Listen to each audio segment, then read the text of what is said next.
선택과 집중을 하되 약 감을 잃지 않게 하는 게 가장 중요한 것 같아요. 그리고 시험하고 공부는 다르다고 생각을 해서 시험을 잘 볼 수 있는 연습을 30일 동안 하는 게 중요하지 않나 그렇게 생각을 했습니다.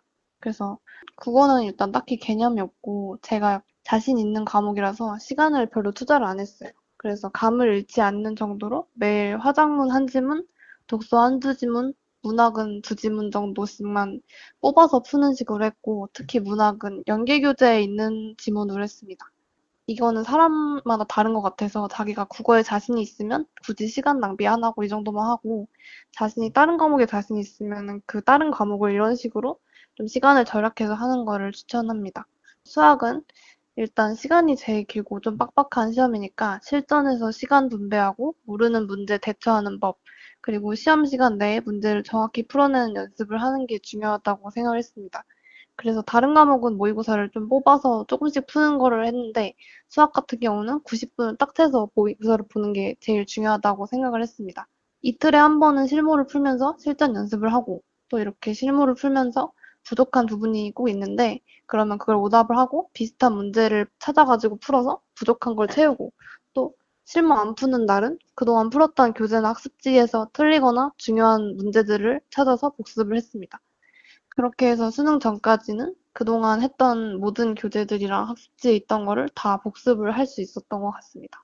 영어도 이제 절대평가라 부담이 좀 적고 대학에서도 굳이 1등급 맞을 필요 없이 1, 2등급 내에서만 맞으면 되기 때문에 여기에 시간 투자를 하느니 차라리 자기가 부족한 과목이나 수탐에 투자를 하는 게 낫다고 생각을 했어요. 그리고 연계 같은 경우는 사실 별로 의미가 없고 뭐가 나오든지 다 풀어내면 되기 때문에 이 기간대에는 이제 학원에서 또 분석을 다 해주셔가지고 나올 가능성 있는 지문들을 골라서 교재를 만들어 주신다거나 아니면 학습지 같은 거를 많이 만들어 주시는데 그래서 딱히 연계 교재를 이렇게 분석을 하는 건 아니어도 그때 이때 감을 잃지 않기 위해서 푸는 문제들을 이런 교재나 학습지를 활용해서 푸는 게 더 효과적이라고 생각을 했습니다. 그래서 이런 거를 하루에 4~5문제 정도 점심시간마다 풀고 복습을 했는데 영어가 점심 먹고라 시험을 보기 때문에 항상 졸았었던 기억이 있어서 수능장에서도 이렇게 졸면서 문제를 풀 것 같아서 그 시간을 활용해서 문제를 풀면서 공부를 했었습니다. 탐구는 다른 과목에 비해서 실무가 30분으로 짧으니까 이거는 매일매일 풀었었습니다.